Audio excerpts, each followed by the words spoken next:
This is where we hold them. This is where we fight.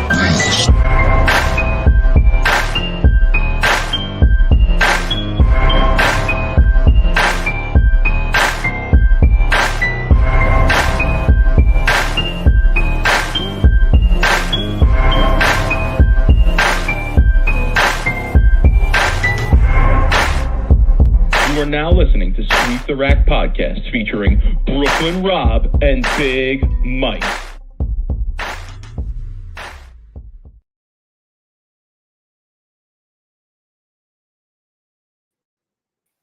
Rob, what's good, homie? Oh, I gotta close the door here, man. We got a lot going on. We got a huge show tonight, man. I mean, there's so much going on. The people are gonna love us for the overtime tonight. Yeah, man. I was there on Friday. Got to catch up with a lot of people.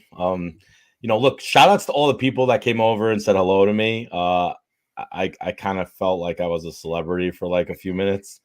There were people coming over taking pictures with me, saying how much they enjoy the show. Some of the people came over said they don't even bowl and they watch the show. So I guess we're entertaining to non-bowlers as well, which is cool, but what a cool little few moments I had taking pictures, and everybody is like looking at me like, who is this kid? Like, is that Jason Belmonte? He doesn't look like him. I'm Belmo's stunt double. I know. That's what you can tell him. Yeah, I maybe Belmo wished that I'd have been shooting the 10th for him in the step ladder. But is this all this to talk about? And this is what people are going to come in the chat with to start skid hook roll.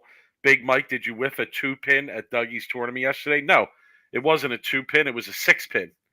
Okay, it was a 6-pin. All right. Dude, Lucas Wiseman writes to the chat. He writes, my wife heard the show intro playing and says, "Oh no, I can't listen to these guys."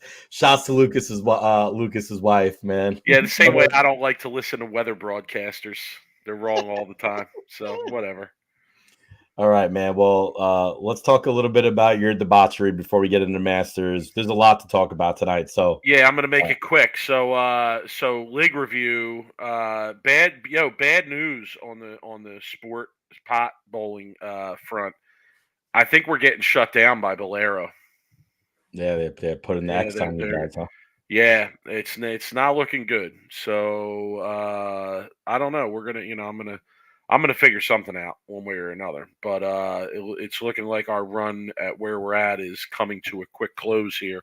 We bowled on the Monticelli pattern. It was soft, to be honest with you. Lou almost shot 800. He bowled great. It definitely wasn't house shot soft. I'm not going to go that far. But they were somewhat soft. Lou almost shot 800. He whacked them.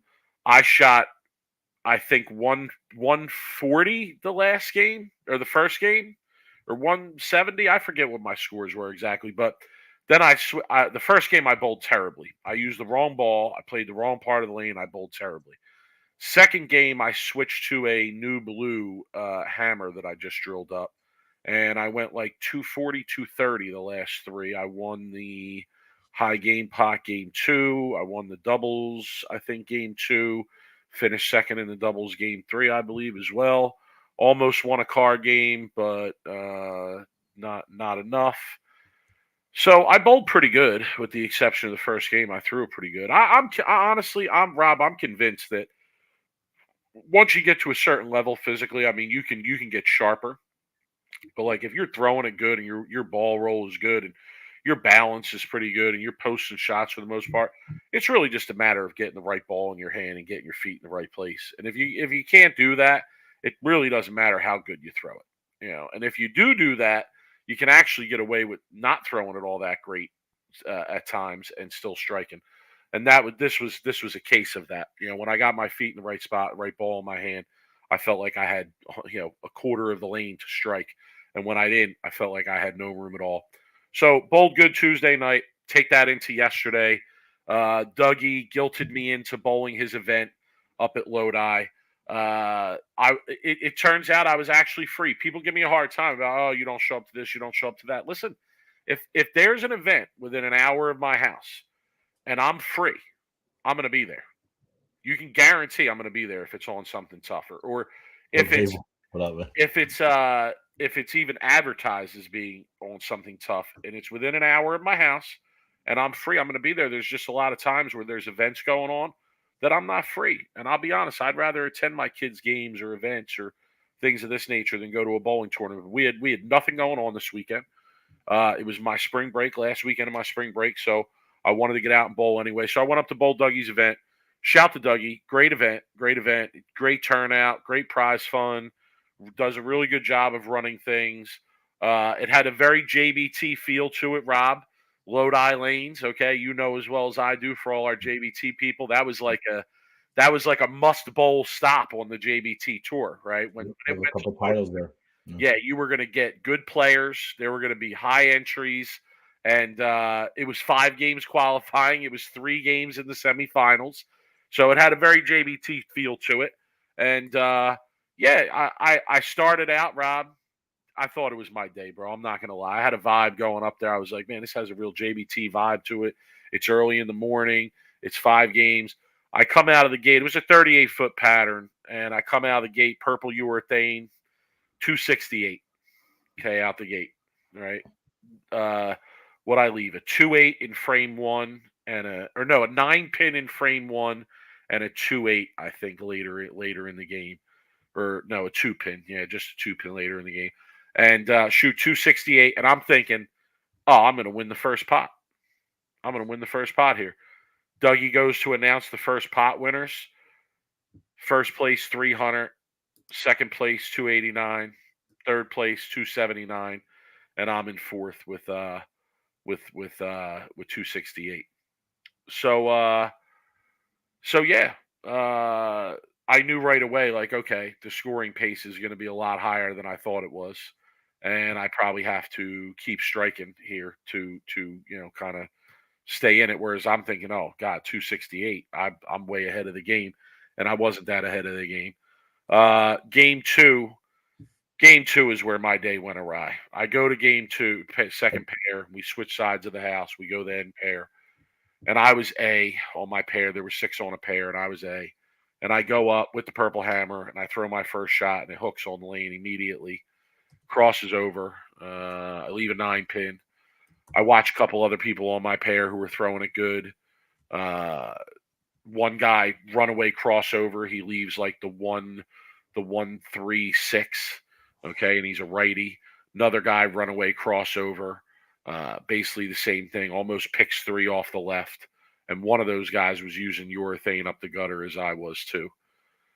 So I knew right away, all right, something's up with this pair. I don't know what it was.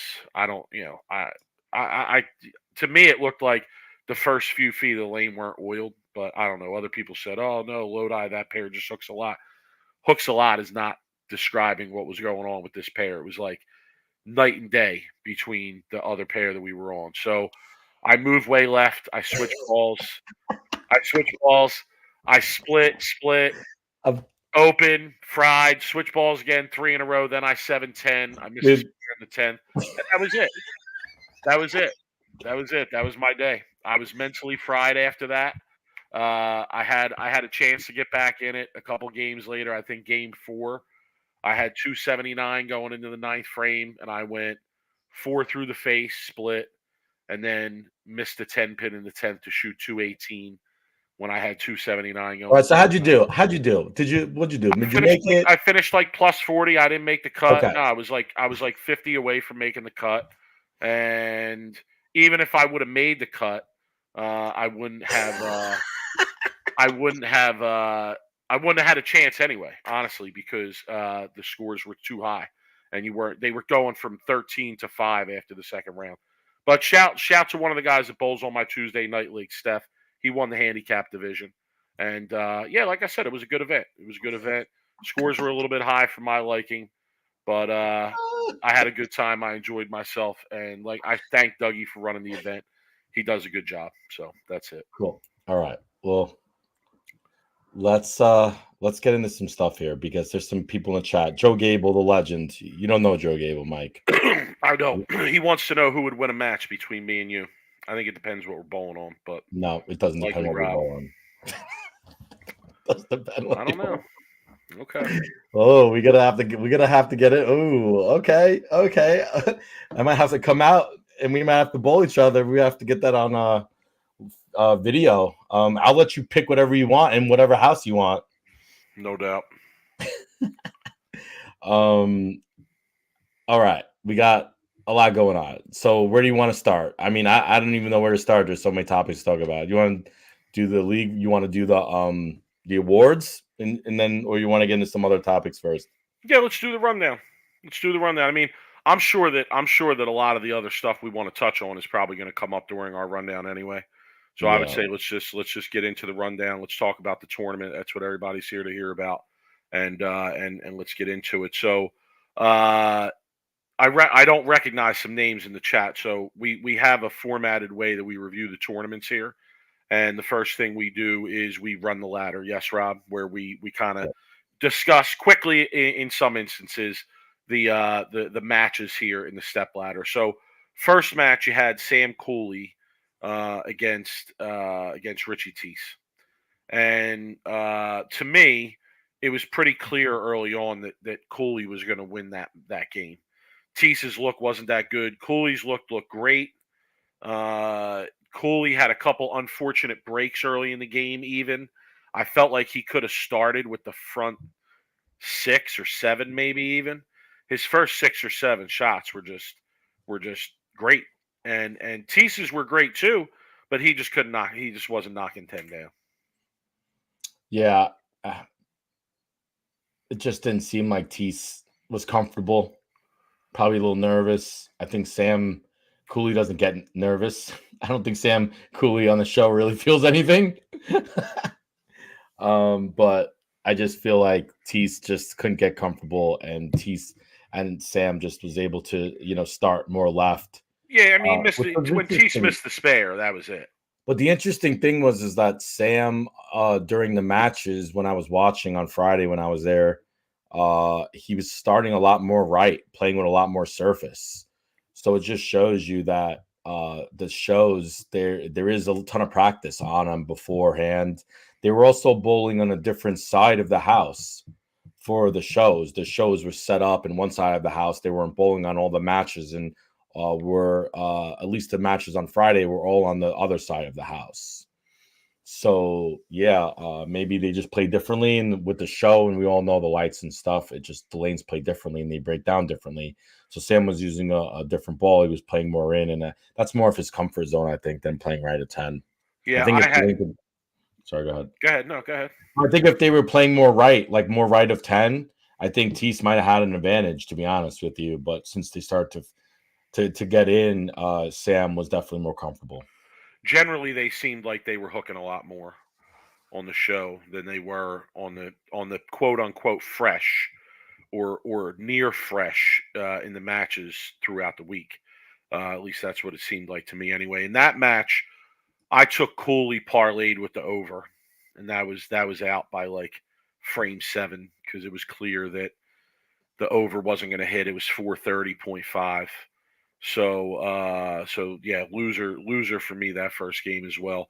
All right, so Cooley moves on and he goes to bowl Belmo. I sat this game out gambling wise because I liked Cooley, but I'm not going to bet against Belmo. So I sat it out, and yeah, Belmo gets it done. Yeah, Belmo looked better this week. And it's funny, they actually brought that up on the show.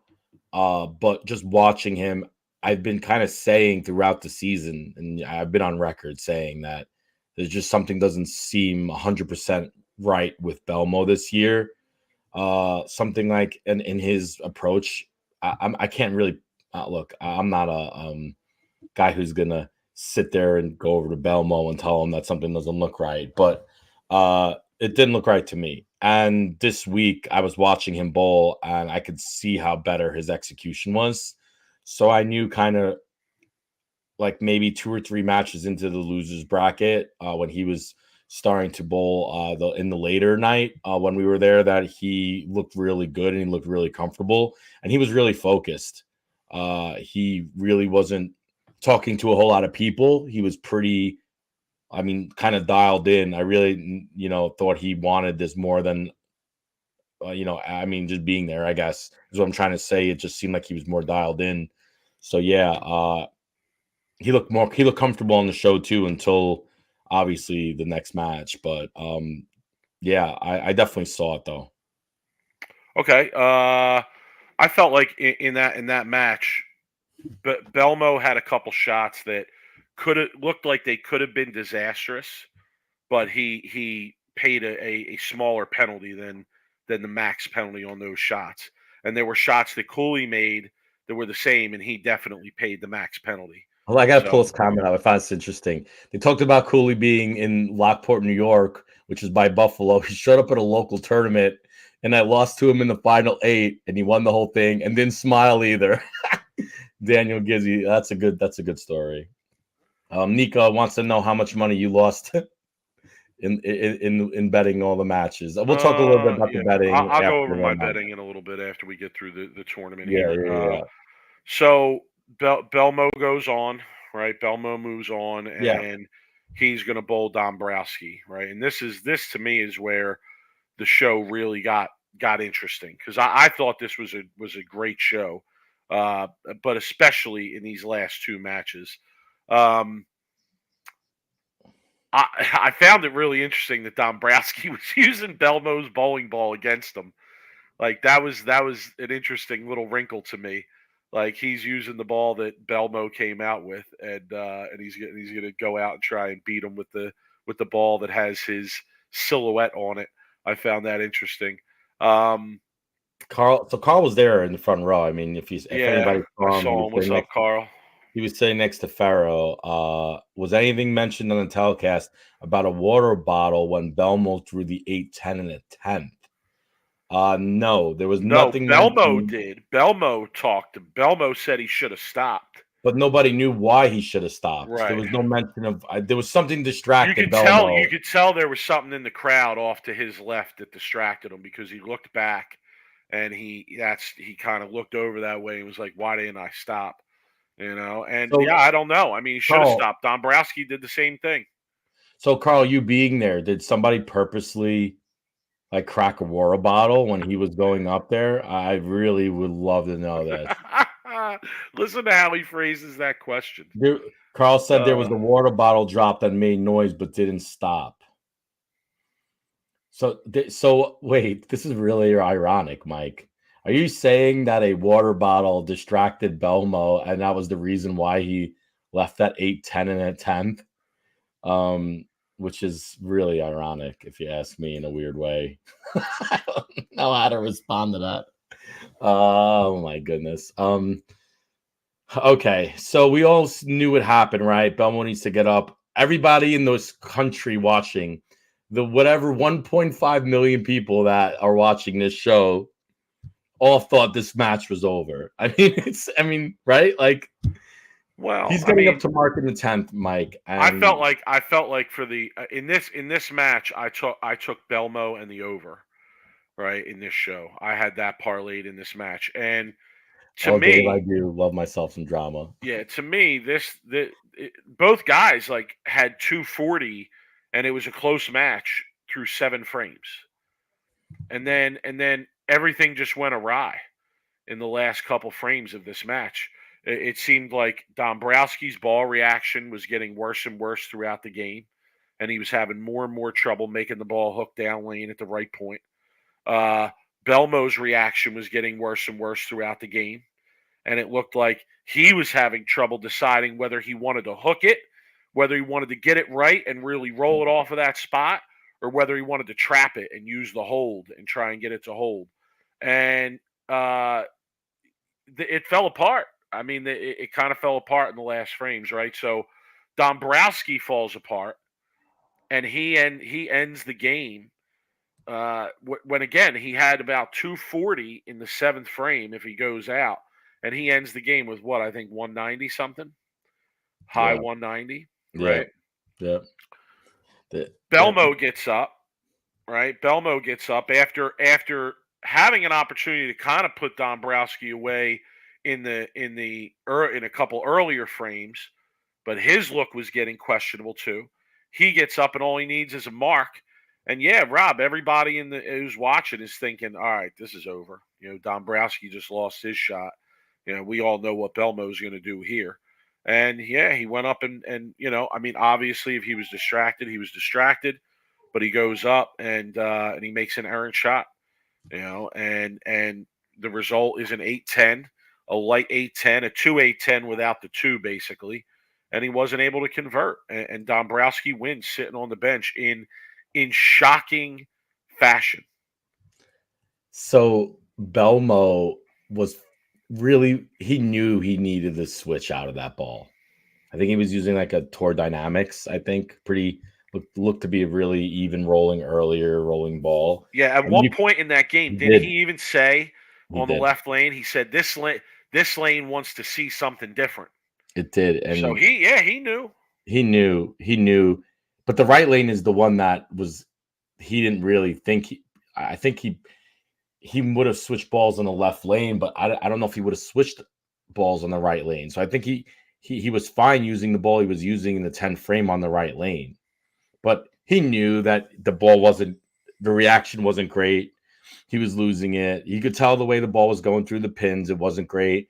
But at that point, he's playing kind of defense. And I think, it was interesting to see how that game played out because, yeah, they both were using two completely different balls, playing two completely different parts of the lane. I mean, yeah, their break points were similar, but they were both starting it in way different spots. And obviously, Belmo is going to always be left of Dombrowski. And man, like I didn't think he was going to do what he did in the 10 frame, but like you said, shit, if he got distracted, he should have stepped off. And I think it's just going to be one of those, like, even though he's 15 majors and all these, he's done everything in the sport, pretty much.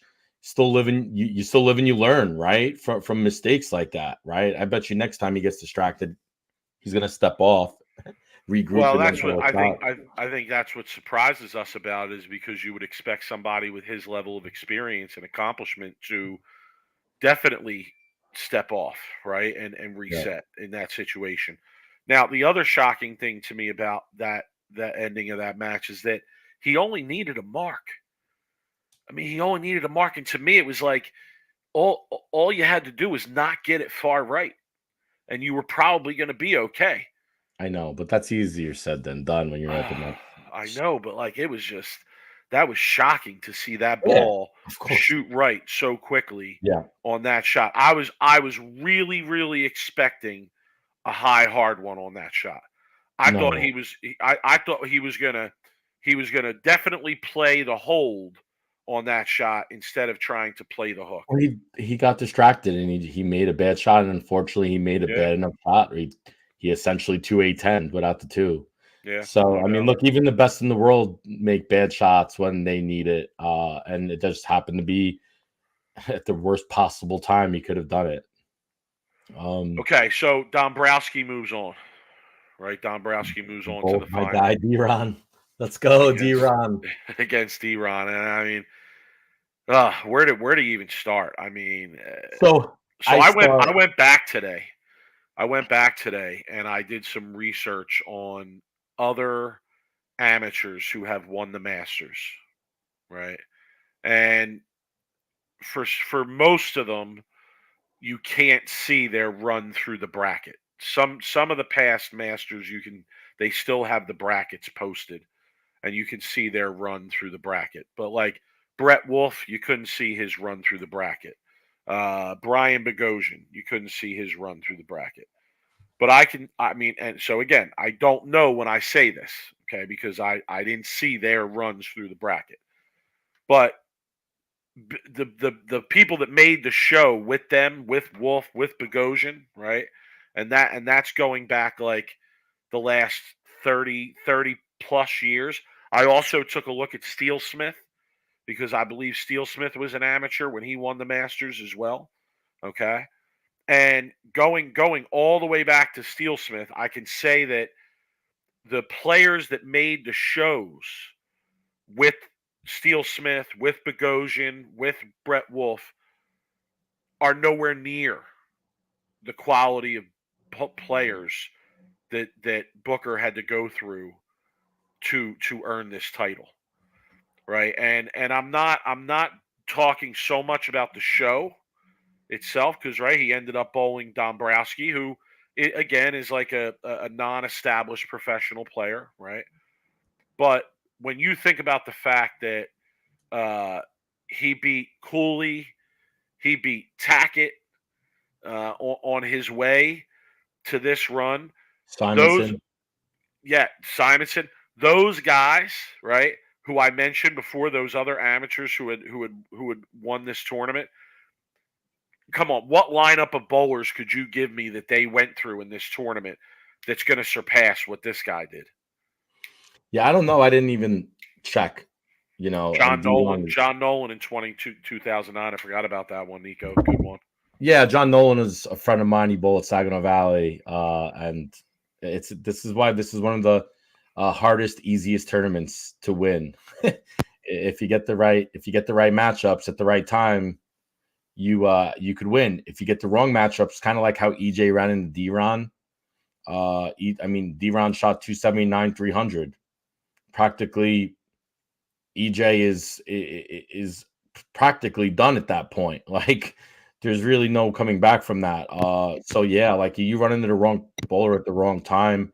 I remember I was talking to Bill this week, and he was telling me the story about how Andrew Anderson shot like 750 at him the first week or in the first matchup in the of the bracket. So it's one of those type of tournaments where you could a little bit like the high roller, Mike, just because of all the entries and the amateurs. Where if you get the right draws, you could average 650 and get through. You could average 700 and be out in 3 rounds. But he's definitely not and he's definitely not a amateur, but I know what you're saying, Mike. Yeah, yeah. So I'm sorry. I'm sorry to use that particular term. I don't. What would the right term be? A non-established professional, I guess. I don't even know what the right term is. Right. Yeah, I mean he's just an unestablished like pro trying to really make it essentially, right? Like Okay. a guy But who's is been there on full are time pro are 2 years. are we gonna split hairs between a guy like D-Ron and a guy like Brian Bogosian or Brett Wolf?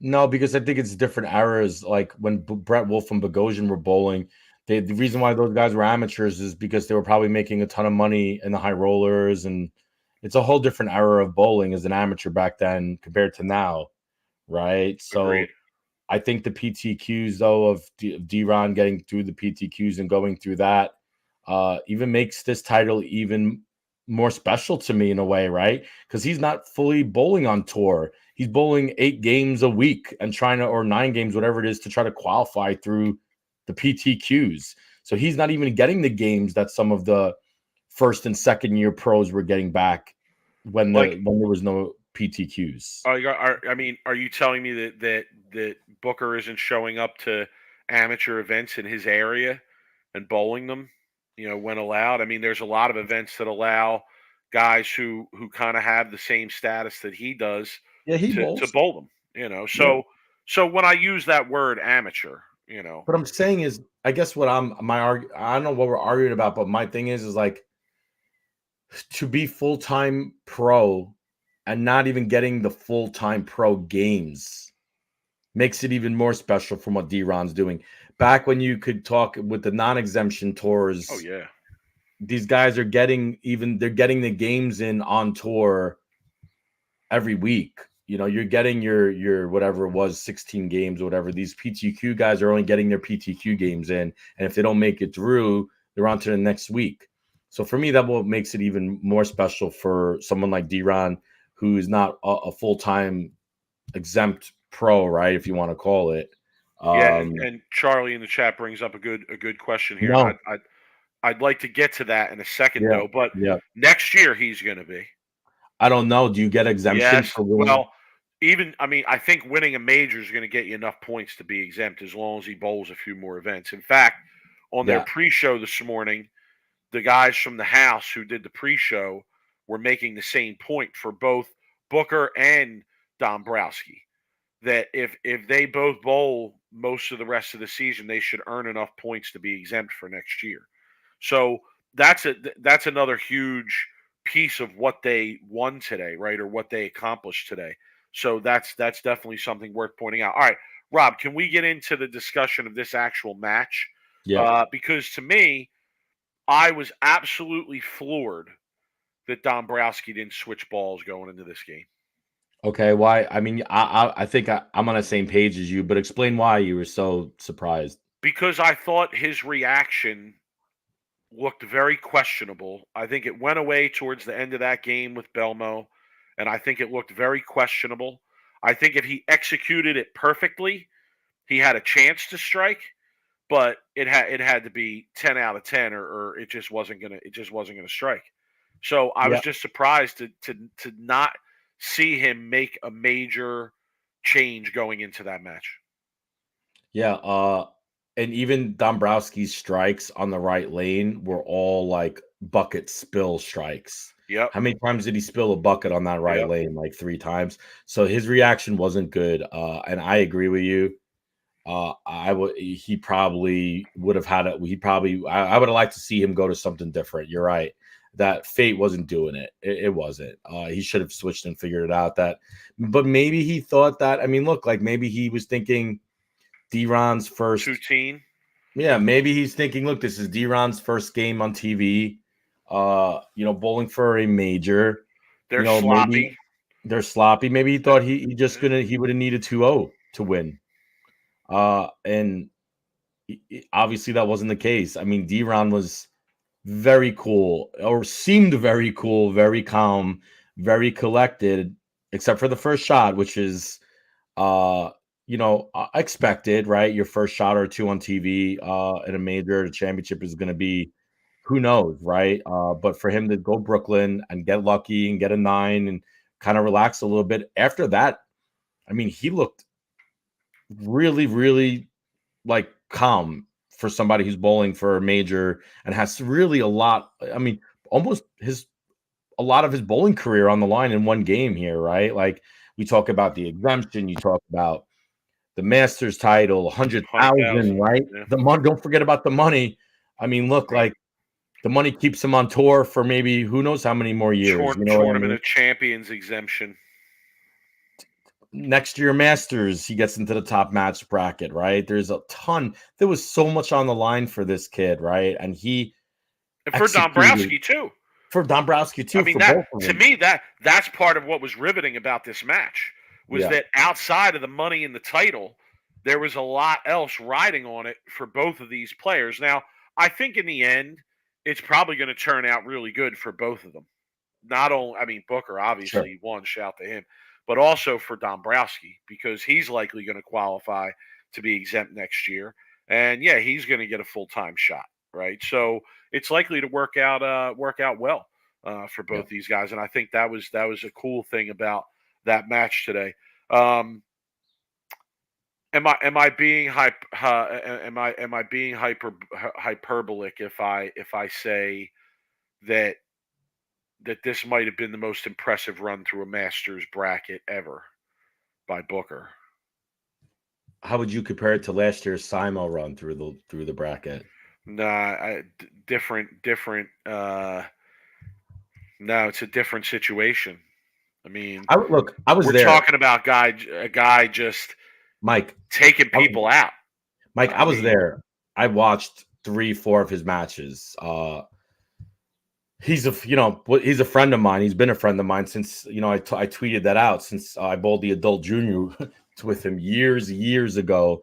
He bowled out of SoCal. He worked, and to see how good he has gotten, and he's always thrown the ball really good, but to see him finally get it all and put it all together, and watch him go through the giants of the PBA, which is pretty much what he did. I mean, you went through EJ and Simo, which is two of the best bowlers right now on tour. In that fashion, just was incredible to watch. I mean, really, like he was so calm and never got frustrated. Mike, the kid never got frustrated. His mental game is so good. he never was agitated. He was always just kind of going about his business. But man, was he throwing it good in his ball reaction? I mean, look, like in order to do what he did, he had an unbelievable ball reaction. But the one thing you know about D-Ron Don't is matter. You still got to make the shots. when Right. he could play right at 10, right at 15, he's very, very, very good. So he was in his his A game comfort zone on this pattern. His ball roll, the way he throws it, his hand, usually he's very good end over end type roll, and just super solid game, right? He was able to like be very comfortable and showed. It just showed. Like he just everything this tournament, it just was his tournament. It was his everything, right? And you could just see it. Yeah, you talked about the frustration. I'm going to talk about the mental fortitude to go up against the giants he went up against and take them out. I Yeah. mean, to bowl Tackett, Simo, Cooley, who qualified like third or fourth this week, like sick. I mean, that's just sick. Simple mechanics. No, nothing fancy, nothing crazy, no two-handed, nothing. Just straight like bowling, one-handed mechanics. No super high rev rate like EJ. No two-handed Right. craziness. No urethane, Mike. I mean, just bowling, man. Just how we like. I loved it. I loved every minute of it, honestly. Yeah, and he becomes one of only three people of color to African American, win correct. to win a PBA major title. And his And interview after was incredible. his I interview mean, before the show was good too. dude, You know, and his response when they asked him and they were like, "Hey, like, did you expect to be here?" And like, you're thinking, oh, he's gonna be like, "Yeah, I didn't really." He's like, "For all the practice that I've done and the work that I've worked, yes, I expected to be here, and I'm not going anywhere." And I'm like, man, like I love that answer. Like, yeah, I'm here to stay, man. This ain't a fluke. right? So yeah, no, shouts to D-Ron. I know the kid. I tweeted out. Been a friend of his for a while. He is a great kid. He's a great kid. And I call him a kid because I remember him as a kid, right? He just always was very respectful of everybody. Super nice kid. Loved bowling. Worked so hard. Worked and worked and worked. Practiced. Asked questions. And one of the quick stories that I had is one day after a 6-gamer or 8-gamer that I won, he came over to me and he's just like, "Rob, like, how do I get really good? Like I want to be really good. How do I get good?" And I just like, "Look, man, you just got to keep bowling everything. Bowl, bowl, bowl, bowl." And that's what he's been doing, man. Outworked everyone, worked hard, and deserves it. Deserves it for how hard he worked, man. And I'm really happy for him, and I'm proud of him. And because like I said, I've known him since he was a younger guy, and he was bowling, and I'm just super proud of him. So Yeah, epic run through the bracket. yeah, Really, I Justin can't. knows. Just Justin grew up. We bowl in the same area. D-Ron has always thrown it amazing. His struggles have been always mental. This week he shows he's overcome that 100%. Justin, he's always had the great physical game. He just needed to put that mental game in. I always talk about how important your mental game is when you're bowling. in a testament to that, Joe, not taking callers, man. Come on. I'm gonna talk betting for just a minute here, Rob. I'm gonna sidetrack. Can we talk about who the king of the betting is? Can we talk who the king is? Well, you won the contest. You won won the the contest contest? between us and Steve from Where's Steve? RotoWire. I want him to present me with the crown that I was able to beat RotoWire bowling. Where's my crown, Mike? I should have got my people Pete DeRose Purple Hammer hat and sunglasses and came out hot. All right, Mike, go talk about your betting. Well, to that end, in terms of like you expect, you expect a player like Booker to eventually succumb to the pressure, right? To the pressure of the moment, to the pressure of I would. who they're bowling, right? You expected at some point they're going to throw a few shots out the window, miss a spare, etc., right? Right. Something like this is going to happen along their run that's going to stop them from doing what he did, right? Like Right. that's the general way of thinking. Well, Okay. you've seen it so many times, right? In past, right, of people who are making their first show. Absolutely, absolutely. And there were several instances throughout this tournament and this bracket. I did a lot of betting throughout this bracket, but there were several times throughout this bracket where I saw that matchup of this big name mega shark title winner versus Deron Booker, who I do not know. I am not familiar with, right? And I said, all right, well, obviously, I'm making that part of my parlay, right? And I got Deron. It happened several times. The one of them was Nope. I had Shank over Barnes, Dombrowski over Ogle, Cooley over Chase Nadeau, and Booker over Tackett. We know how that turned out. But And then, could you tell and everybody what our phone conversation was when I talked to you when I was there? yeah, you told me don't doubt this dude. You told me don't doubt this dude. I know this. I know this kid. Don't doubt him. You know, you should ride with him. You actually rode with him I did. on a bet, and you won a two-way parlay, right? I believe And it a was three-way. him and Petey Virgos, And a right? Was one three-way. of them? Or no, wait, we lost. Did we lost that one with him and Petey Virgos? I The think, didn't last we? we bet two team parlays, both betting Deron and PD Right. Virgos. I So won then one and we lost the last one. he goes on. So I bet him against CJ Tackett. I lose he's the only leg I don't win of a four-way parlay. Okay. I bet him against Sam Cooley. I had Dombrowski over Teese, Schenk over Guerrero, Weedman over Granados. Booker's the only one I don't win because he beat Sam Cooley. Then I did it again. I did it again where I took Dombrowski against him in the final match of the winners bracket, and I lost there too. It's really frustrating that I am there telling you not to bet against Deron. I told you that, and you still didn't want to listen to me.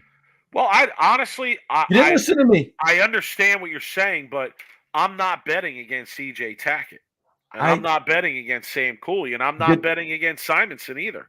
Did I bet Deron against EJ? I think I did. I don't. I might have in that parlay that I won. Let me see. Or was it? It might have been the one parlay I won. I don't remember. No, you had Booker against Sam Cooley. Cooley. Yeah. Right. That was the match after EJ. Okay, because I won a 2-teamer and a 3-teamer. Anyway. No, it was the one. It was the 1-2. It was the 1-2-leg parlay. Yeah, I won a 3-leg too. Yeah. Let me see. Yeah.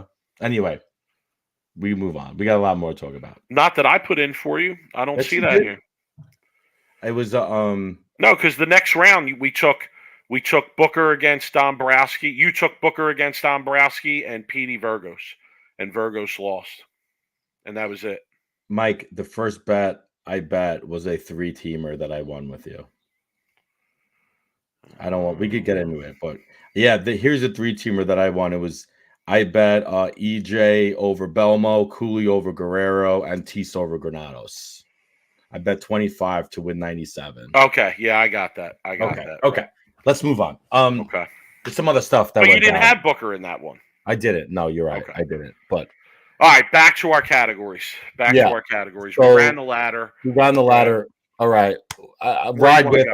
I think we're both riding. I'm riding with Deron. I think there's no other. Well, you had to give him that, or I see you, Hoss, right? I decided to give him. For me is okay. I decided to give him my see you, Hoss, because I feel like he needs a tip of the cap, a salute, a handshake. Okay. I mean, Hoss, I see you. He said on the show, I forget how he phrased it. But he said, "I'm here. Get to know me." That's I it. see you, Hoss. That's my I see you. response to that. Okay. Okay. Well, I'm riding with D-Ron. All right, you're riding with D-Ron. I'm riding with Dombrowski. I'm riding with Dombrowski because I'm riding with Ben Davis. we'll get to that. Don't We'll, worry. we'll get to that. Oh Jesus. Um, I'm riding with Dombrowski because I think that's going to be a fun ride home as well. You know, he may have not. I don't know if he was planning to bowl the World Series before this event, but he certainly should be bowling the PTQ, or maybe he's in. I don't know. Maybe he did plan to bowl it, but that's probably going to be a good ride too. Finishing second, 50 grand. You're probably going to be exempt for next year. You know, you just got laid off from your job. Now you have this income. Now you have this new opportunity to do this bowling thing for a living. So I'll ride with Dombrowski. I'm not going to ride with EJ Tackett. I'm not going to ride with EJ Tackett oh because yeah. he's got to be Oh man. fried, bro. And let me tell you something. Speaking about being there, Rob, and having a view of what's going on. So I'm on Bowl TV Friday night when that match, when the 3-for-4 match is going to take place, and I was logged on early, and they show practice, okay, and I see EJ Tackett struggling. I mean, I'm not even sure he threw a count of more than 8 in practice, okay, Yeah. before that 3-for-4 Something match. wasn't right with him. He was tired, I think. And I had a brutal 2 days of gambling. Brutal 2 days of gambling. Okay. Nico asked how much I was down. I think at that point I was probably down about 200. Now I'm down about 3 for the week after today. But brutal week of gambling. I had $70 left in my account. Okay. So real quick, when practice was going on, I went in and I looked up what the odds were for the 3 of the 4. And basically what they had was every player, will they make it or will they not? And there were different odds for that. And for EJ Tackett to not make it, it was 9-1. Okay. It was He took off 9-1. 70 and put on And DJ not to make it. no, I didn't. I did not have the guts to pull the trigger. Oh my God! So what are you telling the story for? I thought Because I want the people and the bettors out there to know you should be watching and trying to get as much information as you can. And if you see something, go for it. I just could not. I felt like it was flushing $70 more down the toilet, honestly, because I could not see. it didn't have to be all 70. You could have put a little little $25 on it. Like I could not see him not making it. I know. You see, that's the thing is sometimes you just got to go with your gut and bet. That's how it goes. You're fighting your gut by reason. Sometimes you got to go against all common reason and go with your gut. But he was sick. I did hear that he wasn't feeling well, and he was pretty much running on empty at that point. Okay. But I still would bet for EJ running on empty against 90% of the tour. You know what I mean? So, yeah, Ted mentioning in the chat as well from our conversation before that that Dombrowski's already in the tournament champions from the RPI win. So yeah. So I'm not riding with Belmo. Okay. Okay. Understandable. I mean, I can't imagine him being happy at all. You're probably going to hear the phrase, "Why didn't I stop?" a lot of times on that ride. You know, the one thing that I learned being around some of those guys during the tournaments is when, for instance, someone like Bill, I was around Bill this week a lot, and we didn't talk his bowling at all throughout any. I didn't have one conversation with him about why he didn't make it or what struggles with. I think a lot of these guys, as they get seasoned, as the tour goes on, they tend to let it go as they leave, or they leave the bowling center. Now, do I still not want to ride with him? Probably not. No, not after that. Like the way that match finished. So that's who might not ride with. All right, I'm gonna go to my dumpster diving. Okay. Actually, let's save dumpster diving. Spare Shooter award. I'm gonna give it to Teese for that 7-pin. It was 10-pin. Was it a 10? I thought it was a 7. But okay, a 10-pin. Sorry. I'm giving it. This is a special shout out from me. I'm giving it to Cody Shoemaker, who in one of the rounds of match play missed a 6-pin in frame 1, flagged a 6-pin in frame 1, and I had him in a 3-way, a big 3-way parlay, big payout on this parlay, and it was something I put together that I really, really liked. I was like, yeah, I think this is going to be correct. and he missed a 6-pin in the first frame, and it cost him the match, and it cost me the parlay. Make your single pin spares if you're bowling at that level, please. The spare should have was a honorable mention was going to half the field at the Masters, Mike. Man, Okay. how many spares did I see missed this week? Some people learn that spares count, including my brother Jeff, who missed a ton of spares this week. Sorry, Jeff. How to bring you up, but a lot of spares. I think I saw him bowl the first frame of the tournament, and I think he started off spare 10-pin, flagged it, and I was like, "Oh, that's not a good sign." He missed a ton of spares. A lot of half the field were missing spares, and I'm gonna go on a little bit of a rant here for the next 5 to 10 seconds. People, if you're bowling at this level, like drilling balls and all your new releases and your layouts and your surfaces and your this and all these things that are going through your mind and questions you're asking and practice your spares. If you're practicing for an hour, take 15 minutes out of your hour you practice and shoot spares. Play a game of low game. If you don't know what low game is a game where you go and you play a whole game and the object is to hit as less pins as possible. And if you throw it in the gutter and you get a 0, it counts as a spare, or if you do it on the first shot, it counts as a strike. The object of the game is to get the lowest score you can. So essentially a 20 is the best score you could do in a game of low game by picking the 7 and 10 clean off the rack. Well, that wouldn't be 20, Mike. It would be 20, right? Yeah, because you'd go 1-1 in a 10th. So you get 2 9 frames, 18, and then 20 is the lowest game. What's amazing to me is that with all these like stat trackers and bowling stat tracker things, you would imagine a lot of these people bowling, at this level have that. They're interested in that kind of stuff. If your makeable spare percentage is not like 90 or above, don't even bother, Hoss. Yeah. Go to the bowling center and keep practicing because it ain't good enough. And it's crazy. It's like spares remind me of like free throws. It always was crazy to me how someone in the NBA, even someone like a Shaq or some of these big centers have like 50% or under like free throw percentages. Right, and their team loses a game by 5 points, right? Yeah. And everybody's screaming about the play at the end of the game or whatever. Yeah. And you go back and look, and they missed 12 free throws throughout the game. I hear like I coached high school for a long time. There was almost never an instance where we broke down how our event went, and we events where we didn't win. There was never an instance where we broke down an event and we hadn't missed enough makeable spares to get from wherever we were at to first place. No, you never have to throw another strike. I go on bowl tournaments. Even this weekend, I never miss a cut because I didn't strike enough. I miss a cut because I miss easy spares.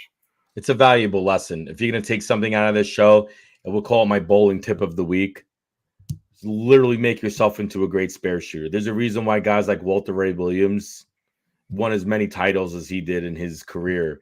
And it wasn't because he was outstriking everybody, to be honest with you. It was because the guy didn't miss spares. Like, you know what I mean?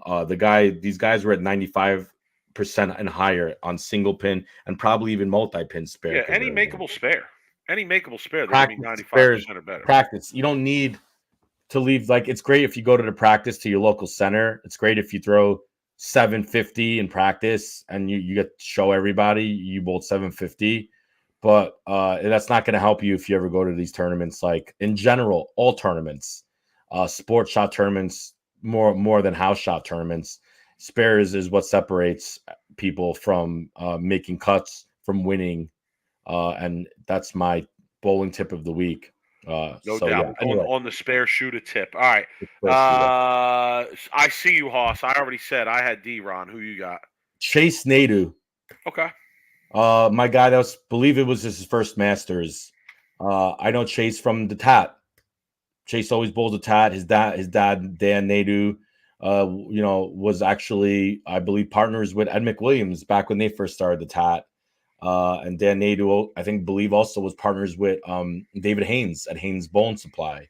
So I've known Dan for a while, and Chase has always been good as a kid. He's been kind of, getting into his own right now, and on his first Masters to make it as far as he did in the losers bracket. I think he came one round short of being in that top 4 shootout to get into the show.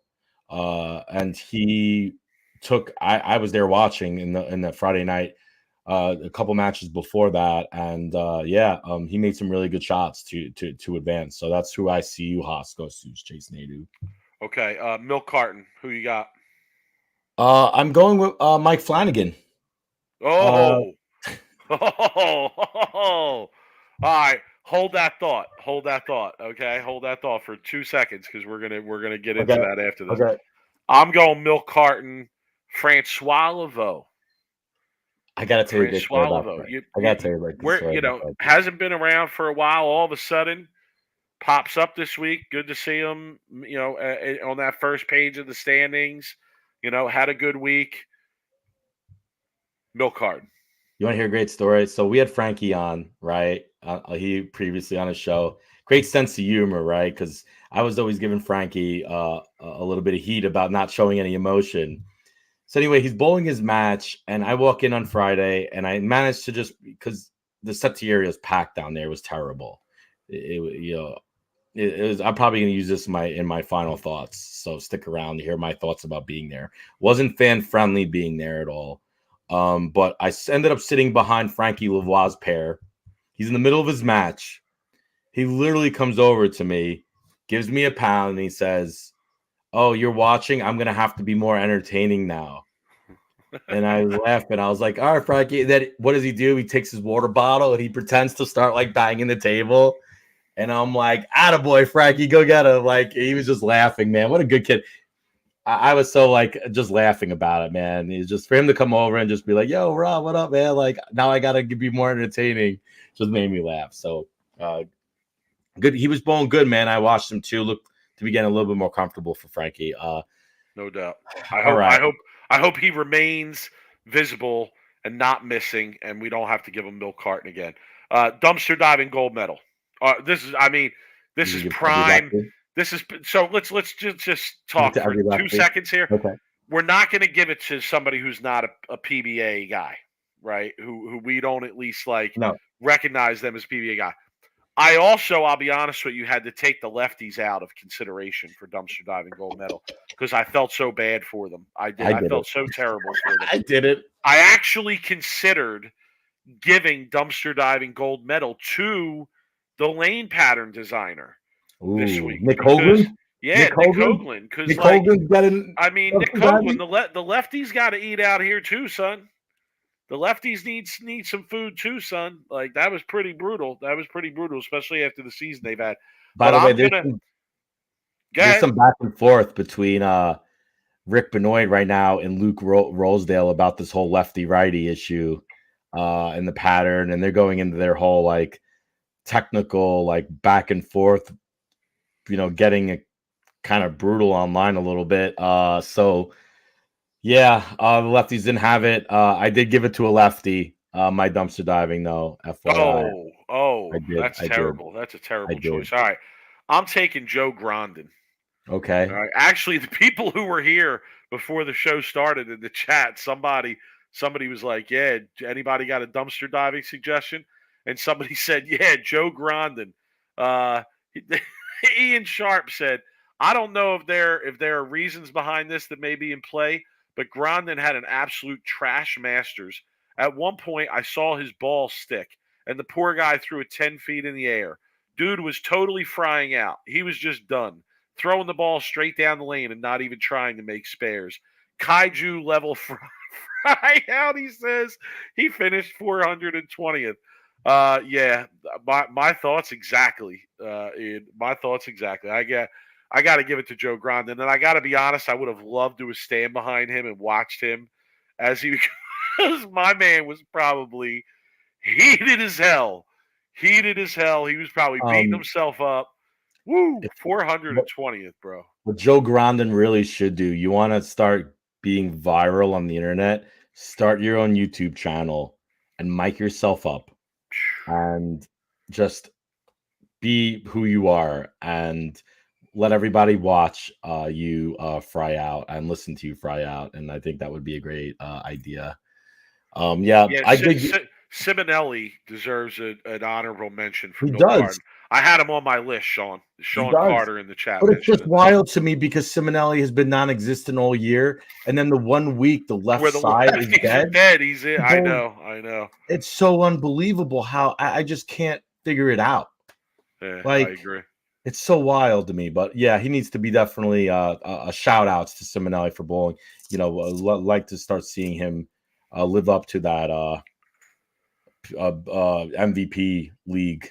Of him being the MVP. Want to see him start living up to that. But see what happens at the World Series because Detroit is usually pretty, I believe, decent. Thunderbolt's pretty decent for lefties, I believe. So we'll see how that works. All right, who you got? Who I got for what? Dumpster diving gold medal. Oh, Matt Sanders. Okay. That's just mean, son. Matt To give it to a Sanders, man. lefty after this Finished week. 299th. Oh, I mean, man. I'm not giving it to anybody who I don't see as a full-time pro.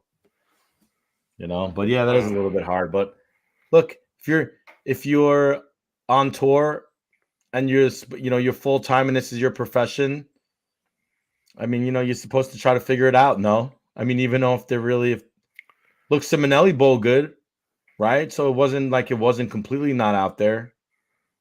But it was brutal for them, Mike. It was brutal for them. I gotta it was brutal. All right, our last piece here is special mentions. I always have a couple special mentions. Got to give a special mention to Tom Clark for getting faked out on the handshake at the end of the show. So D-Ron wins and he takes the trophy. And it was sort of awkward because I felt like they had a lot of extra time to kill at the end of this show for some reason. Yeah. So they interview him and then they're walking around with him and he grabs the trophy and he goes over and Tom Clark steps down like he's gonna give him shake his hand. And D-Ron goes right past him to Mrs. Chrisman and goes and Tyler Jensen's there and he presents Mrs. Chrisman here you go, she's right here. And he goes over and gives her a hug. Actually, someone just sent that to me right before we came on. Oh my goodness, that was too funny for me. And then I wanted to give a shout out to the crowd. I thought the crowd was really hype. Not only throughout the week while watching, I could hear a lot of banter in different matches. Like Matt Ogle had a lot of people cheering for him. It seemed like Petey Virgos had a lot of people cheering for him. Chase Nadeau seemed to have some people cheering for him there. So there were definitely. It seemed like there were definitely a few contingents of fans in the match play, which was nice to see. I'll talk a little bit about. Oh, look at this, Rob. Yeah, Grondin has this YouTube channel. All right, we're gonna have to check that out. We might be missing the best content in bowling. Grondin, here I am wasting my time with Brad and Kyle. I could be listening to Joe Grondin. Oh God, I can't imagine how good that was. Probably so good. Yeah, I'll talk a little bit more of what I saw with the crowd there when I was there. I have some beef with the way the tournament was. Okay, but first, let's talk about your milk carton selection. Okay, because this is one of the topics of the week. Why is Flanagan on the milk carton? Okay, what in the name of bowling is going on at Bowl TV, son?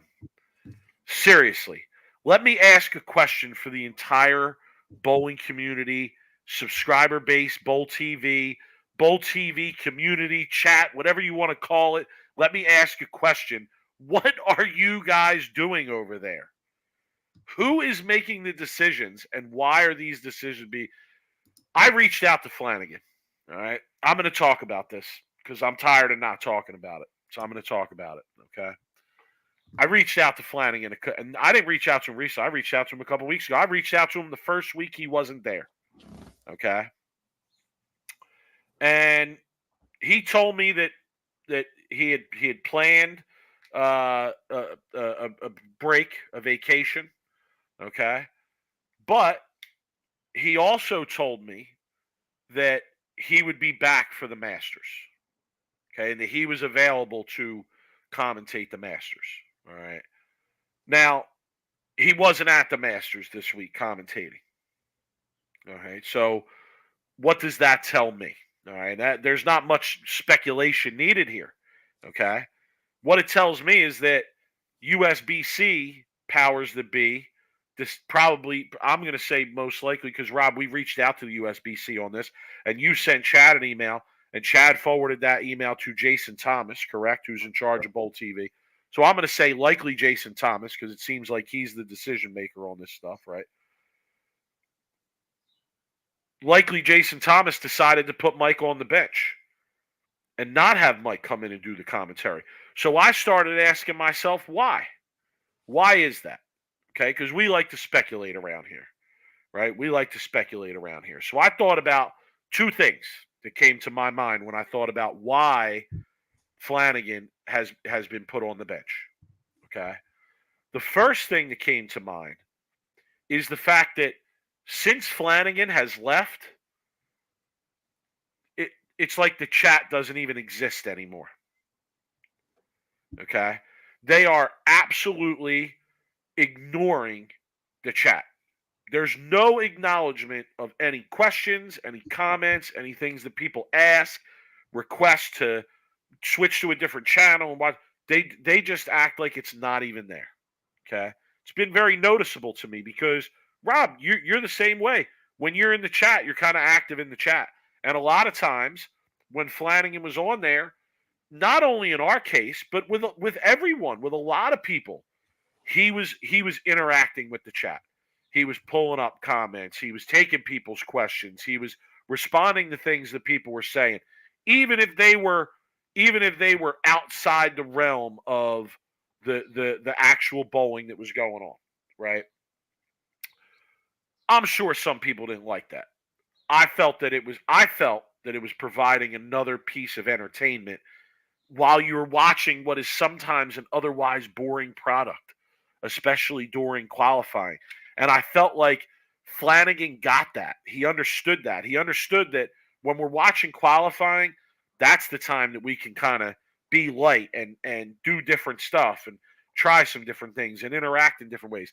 And then when the real portion of the tournament started, he wouldn't be interacting with the chat and messing around and doing. No, he was focused on the action as it should be, as the people want it to be. Sean Carter's like, I asked 5 questions this week, 0 responses. Sean, it's been that way for weeks now. Fred saying USBC taking an amazing product and screwing it up. I mean, it's okay. So, the other thing that came to my mind. Hold on, I got a second thing. So to conclude on that first point, one reason that I think that this is going on is because I don't think they want anybody doing anything but focusing on the bowling, and that's a terrible decision. If that's what it is, that's a terrible decision. Go ahead, Rob. But bring that comment up. Yeah, the Max Hunter. I love Bowl TV, but only Flanagan is there and running it. I didn't watch any of it this week with the sound on. Well, you should have, because there was a little bit more entertaining product being put out when the couple of the new announcers were on, but entertaining in the fact like, oh crap, I can't believe they just said that. Yeah, okay. So the second thing that I've noticed since Flanagan hasn't been there is that there's no guests in the booth. Okay. There's no guests in the booth. There's 450 bowlers around this week. There's 3 squads. Everybody's in the building when they're not bowling. They maybe brought in one or 2 players, and that was because those players had a good block or something of this nature, right? Flanagan was bringing people in the booth, and coincidentally, okay, I'm going to ask this question, see if you get this, Rob. What happened right before Mike Flanagan took this extended break? What happened? He must. Yeah. What did he in say? terms of guests in the booth? Ooh, that's a good one. So you're thinking he brought a guest in the booth that people forget so quickly. Oh, he brought Pete Weber in the booth. Fred, look at that, Fred. Okay. He brought Pete Weber in the booth, and Pete Weber, I ain't going to speculate on what was going on, but I can. It was, he said some wild things. He said two-handed bowling is cheating, and this or that, right? Okay. Since then, it's been almost no one in the booth. And somebody mentioned they brought D-Ron in. I know, but again, that was because of his bowling. That was because of the bowling aspect of it, right? It wasn't like, oh, we're bringing this guy in just to do an interview with him and kind of help us commentate, right? Those are the opportunities I really like listening to, because I like it when a really knowledgeable bowler, like I'm trying to think of somebody who they've had Chris in Barnes. before. Yeah, like a Barnes, right? Barnes. Or like a Stu even, right? Stu. To keep it in the podcast realm when they come in and they do commentary, right? I like that a lot. That hasn't gone on. Okay. So you're saying that Pete Weber single-handedly killed the guest appearances on Bowl TV? I don't know. I just think that I think I will speculate that they blame Mike Right. for that. Okay. Right. And I feel like that may have something to do with what's transpired here. All right, now let's transfer it over to what they decided to replace him with. Okay. It is a joke. It's a joke that these guys are doing commentary for Bowl TV. I mean, listen, if you're going to be a play-by-play guy, if you're going to put play-by-play guy for Bowl TV in your bio, in your Twitter bio, okay, you ought to give the sport the respect enough to learn enough about it to where you don't sound like a know-nothing. Okay? Dude mispronounces Bone, the last name Bone in bowling. He called Brandon Bone Brandon Bond. He didn't know that when a pin hits the machine, it doesn't count as a strike. There were periods where he was watching the bowling, and when the ball would hit the pins, he would go, boom, boom, look at that strike. I mean, like a 12-year-old watching bowling. Okay? It got so bad, I couldn't listen to it anymore. And I'm not lying to you. I could not listen to it anymore. Because they offer the same channel that they have. They offer that channel. It's on one of the other channels all the time without the. So can you let the commentary. people know what USBC's comments were when I reached out to them in the emails? I mean, it was a lot of PC stuff. Yeah, right? it was basically a no comment. It was It's we don't basically comment on personnel. You know, we respect Mike Flanagan. He's still. I think they mentioned something about a contractor. So I don't. It didn't really say much. Yeah. I'm all about trying to bring in a guy who understands play by play, right? Because I think that's what the USBC or Bowl TV tried to do here with Ben Davis, because he has obviously previous experience doing play by play announcing and whatnot. But I mean, it is frustrating to hear someone who doesn't know bowling, doesn't know how to pronounce probably one of the greatest bowlers of all time's last name during a show. But look, like Rob Stone, a lot of people give him a lot of slack for some of the stuff that he does, but at least he kind of plays that card a little bit. Like he says, look, I don't really know. Like, Randy, can you help me explain this? Right. I was just going to say, there's a lot of times where Rob will lean on Randy and admit that he doesn't know, right? And that's okay. That's okay. Right. This guy wasn't doing that. This guy was in there acting like he knows, and he doesn't. Right. And that's what you got like Tom Hess in there for, right? He's the expert. He's the guy you got to be leaning on. But he's bowling as well. Right. But if they have to have someone in there, and look, if they have someone in there who doesn't know bowling, they need someone in there to help him. Listen to what you are saying, son. I'm getting annoyed with you right now. You're saying that it's okay to have somebody as the commentator on Bowl TV, the home of bowling, who doesn't know bowling. But here's the thing is, I'm not defending him. Let me be clear. Listen I don't to me. care if they put him in there with Dick Weber. It ain't good enough. I can't imagine it being easy for Bowl TV to find a very knowledgeable bowler who also is a very experienced play-by-play announcer mid-year, last minute, right, as a replacement. That's all I'm saying. I'm saying is that if you're going to bring in someone like a Ben Davis or whoever, to go in there and doesn't know a lot about bowling, then the Bowl TV should have someone in there who knows bowling and who's been doing it when he's there to kind of help him understand and learn and train up. But I agree with you. I listened to it. I re-listened to it. I think they were last Monday night. There was a time when one guy was getting up and had a 140 in the eighth frame on a spare, and the guy was bowling like a 160 or 140 in the ninth or something, and he's just like, oh, he needs to double to bail himself out. I'm like, bail himself out? What, 170 game? Like, just shit like that. You just like, oh, Rob, there were so many instances of that. Yeah. There were so many instances of that. Yeah. Okay, it was ridiculous. And listen, I'll be honest, I disagree with you about not being able to find Pete. Yeah, look, I mean, Sean, what's up? Hope you're feeling well. Safe travels. Good luck at the World Series. I'm not disagreeing with you. I'm just saying Are you saying that they can't find somebody who is bowling these PTQs, who's around all week, young kid, maybe has a communications degree or something, some background in this in some way, and bring them in and pay them the money for the day? Dude, they do it in a heartbeat. Sean's like, I didn't bowl for 2 days. Sean, dude, they're not giving you a mic. Okay, like they ain't giving Rash a microphone. I'll tell you that much. I get what you're saying. Nico, they don't want me in the booth either. I'm too off the rails. I won't stick to the script. They need someone who is going to follow protocol. Okay, and that's the one thing that I learned here. Right? They need someone who's going to follow protocol.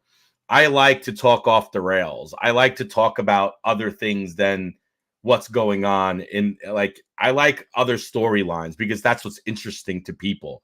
I don't care about some kid who's minus 300 shooting a 160 during qualifying.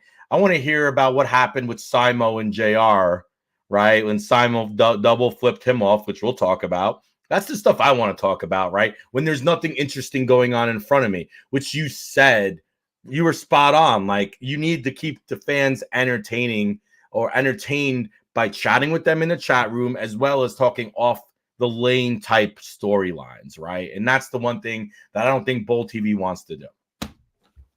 Which is a terrible choice on their part, because otherwise the product they're presenting a lot of times is somewhat dull, right? So the commentary can liven it up. 100%. I get it. We'll see what happens. I don't know what. Do we know? Ben Glasscock. That was the other guy doing the commentary, right? Yeah. He was doing the 10-Pin Life YouTube page, I believe, for a while. I haven't seen any content on there in a long time, in quite a long time. And now all of a sudden he comes back and he's a Bowl TV commentator. I don't know. I mean, listen, all I'm saying is there's other options. So Kevin did have a great comment this week. He told me it was Fred Willard at Best of Show, and it was. That's clearly what it was like. Do we know if Flanagan's going to be back for the World Series?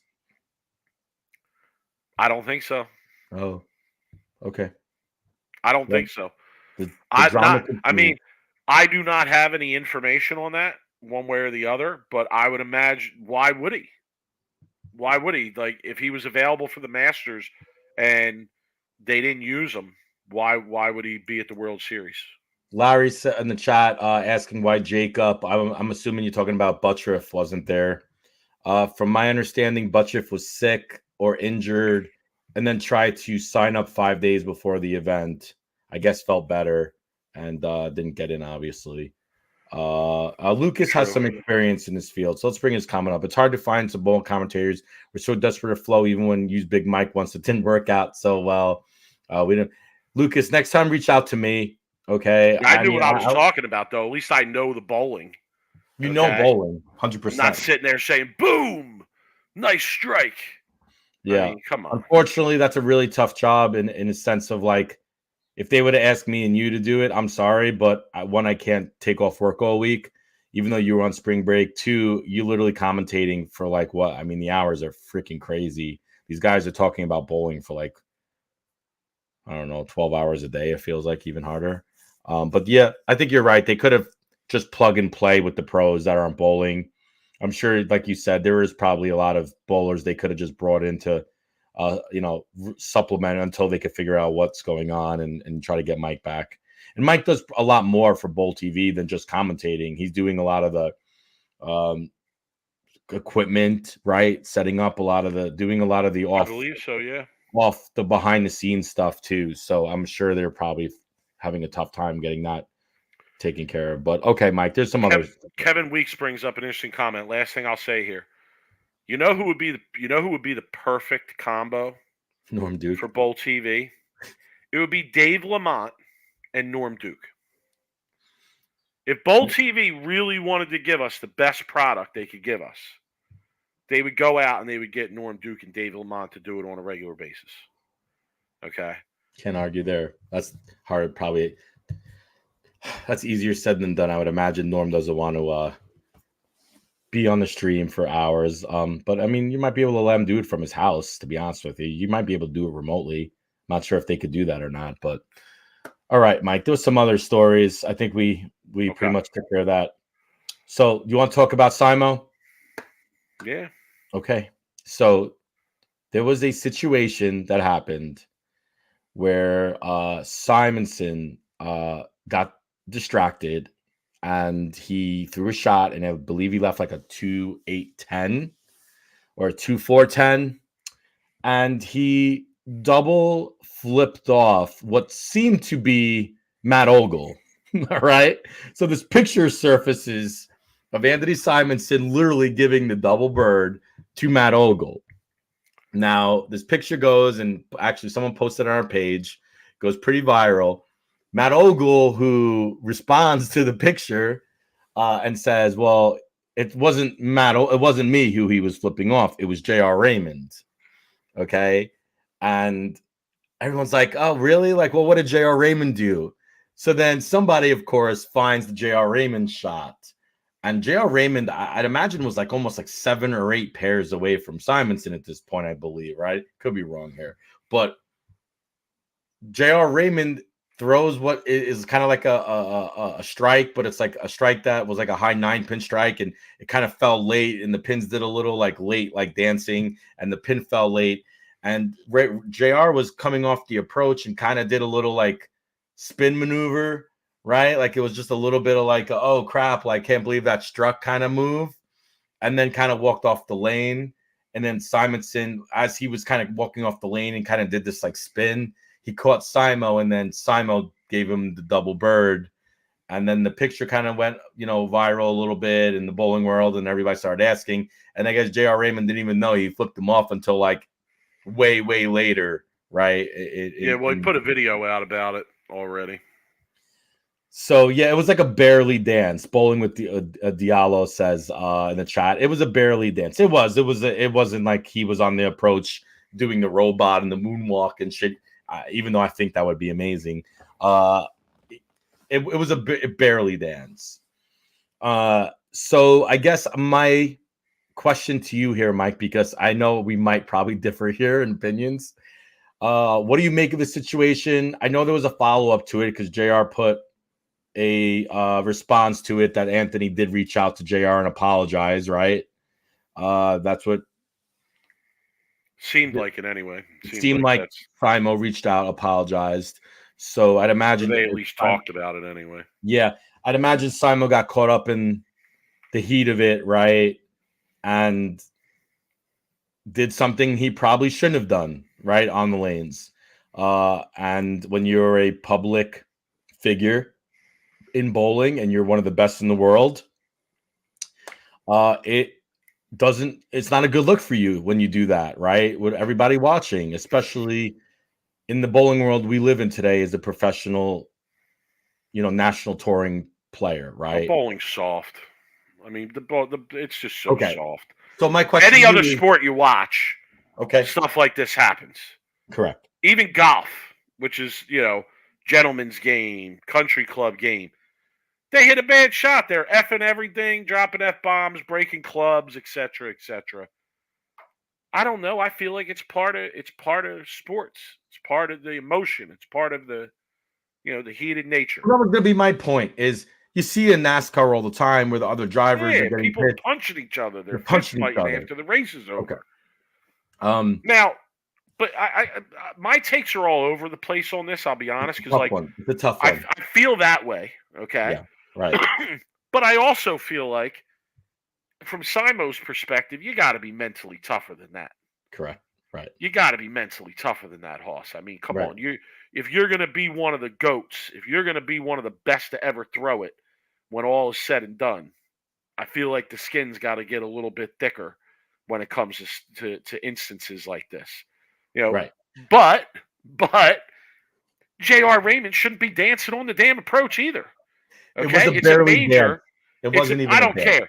You can't do anything really out of the ordinary, right? You like what he did was out of the ordinary. It was a double take back with a spin around. It wasn't running it out. You know. And listen, you know as well as I do, Rob, that there's a certain expected decorum from the players in these events about, you know, shouting out or slapping them out, and like they know a lot of times like when they should step off and give the guy an extra second or two because it's a big shot or whatever it may be. So I say that, but that's what I'm saying. I'm all over the place. But I also think that Simo was pretty fried at that point. Yeah, because he had just lost to who did he? I forget how it went. He lost to somebody in the winners bracket, and then he was bowling Booker. No, yeah, he was bowling Booker, wasn't he? He lost to Booker. I know he lost to Booker. I don't know when it was in the okay, right. It doesn't matter. Regardless, he was fried out. He wasn't bowling good. He was losing the match. Right. He was losing the match, so he was fried. And like, yeah, you know, listen, when people are fried, things like that are going to happen. It's just, you know, in his case, in Simonson's case, it's probably always going to be caught on video, right? Yeah. That ain't true of everybody else. Well, there's a lot of eyes on him. Okay, so let me ask you a question. How is this in a way different than like Pete Weber's antics? In a way, not. It doesn't even begin to approach Pete Weber. Okay. Listen, I tweeted out an article from Sports Illustrated that Lou Gaudio sent me a while back. Okay. And I told people, yo, read this article. It's crazy.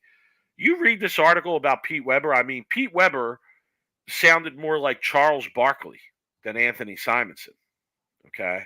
Like Pete Weber was literally getting into fights with fans, drug use, cocaine. I mean, this is stuff that's printed in Sports Illustrated. All right. This isn't stuff that I'm just pulling out of thin air. So I think it's somewhat overblown to go that far with it. You know, I just think that dude runs hot. He runs hot while he's bowling. You know, a lot of us are that way. You know, and on that stage, if you're running hot and things aren't going your way and you think somebody's doing something out of pocket, you know, it's probably going to come out. So, so be it.